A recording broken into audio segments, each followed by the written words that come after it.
This election shows Democrats are not doomed after all. Steve Phillips, a recent poll prophesied doom and gloom for Democrats. Then Americans voted for Democrats and progressive policies. The New York Times released a poll on Monday showing Donald Trump beating Joe Biden in several key states, and progressives across the country started to panic. The next day, actual voters in actual states cast actual ballots, and suddenly Democratic prospects don't look nearly as bleak. In state after state, Democrats and progressives swept to victory, affirming the findings from decades of demographic and electoral data showing that the majority of Americans prefer the more multiracial and inclusive vision of Democrats to the angry and punitive policies of the Republicans. At the heart of the Times poll was the suggestion that African Americans and Latinos were gravitating in large and significant numbers to support Trump. According to the poll, 71% of black voters and just 50% of Latinos backed Biden. If accurate, those numbers would represent an historic collapse of Democratic support among people of color. Since exit polling by racial groups began in 1976, African Americans have supported the Democratic nominee for president with 88% of their votes, on average. In 2020, Biden got 87% of the black vote, and in the 2022 midterms, Democratic candidates received 86% of the black vote. As for Latinos, Biden secured 65% support in 2020. Rather than question the findings of a poll that contradicted decades of prior electoral evidence, much of the media ran with the findings and prophesied doom for Democrats.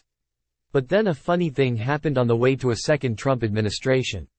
Voters went to the polls this week and elected Democratic candidates and passed progressive policies. In Kentucky, a state Trump won by 26 points, the Democratic governor, Andy Beshear, handily defeated the Trump acolyte Daniel Cameron.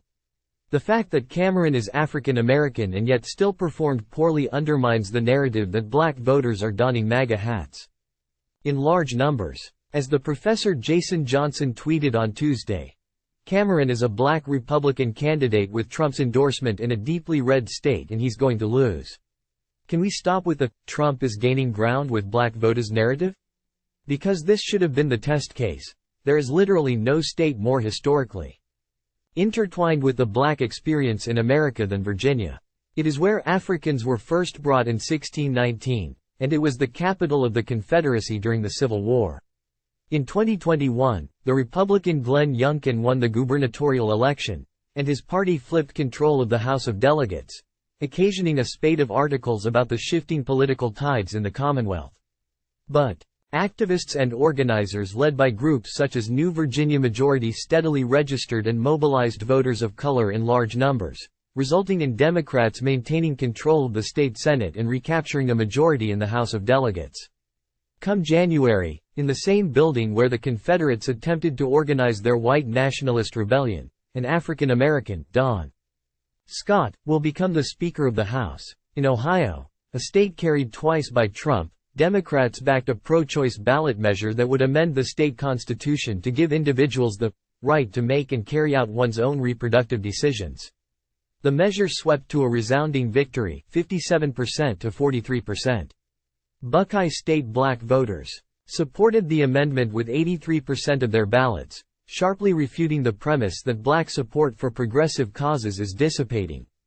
Other states and cities also rode the progressive wave this week, with Democrats winning a contest for a seat on the Pennsylvania State Supreme Court and also prevailing in a key race in Allegheny County. This week's election results affirm a few fundamental truths about American politics. Truths proven by this week's results and nearly 50 years of electoral results, annual census reports and biennial exit polls. There is no more immutable law of politics than the fact that African Americans overwhelmingly vote for Democrats. This is less the result of a particular partisan affinity than the logical reaction to the reality that the fuel of the Republican political machine is white racial rage and resentment. No Democratic nominee has received less than 83% of the black vote. In terms of African Americans, the question is not who they will vote for, but whether they will vote. That is the real challenge facing progressives in 2024.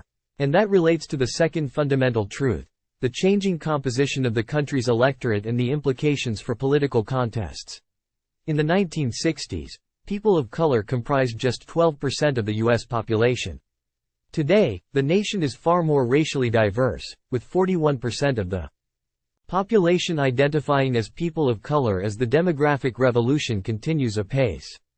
In a country defined by the ongoing existential battle over whether this will be a white nationalist society or a multiracial democracy, the majority of people reject the idea of making America white again. Most people in America prefer the Democrats' vision of a multiracial America, however half-heartedly it may be expressed at times, to the raw, unapologetic white nationalism espoused in coded and not so coded ways by Republicans. With the sole exception of the 2004 presidential election, the Democratic nominee has won the popular vote in every single presidential election over the past 30 years. Republicans understand this reality better than Democrats, which is why they ferociously focus on suppressing the vote far more than Democrats emphasize expanding voting. From Florida to Texas to Georgia, Republican legislatures and governors have passed draconian laws designed to make it harder to vote. The most important lesson coming out of this week's election, beyond ignoring aberrant polling data from August institutions, is that maximizing voter turnout is the key to victory. Biden and the entire progressive movement must both inspire the multiracial new American majority by fighting for unapologetically social justice policies and also invest hundreds of millions of dollars in the kind of voter turnout machine required to surmount suppression and manifest the power of the true majority.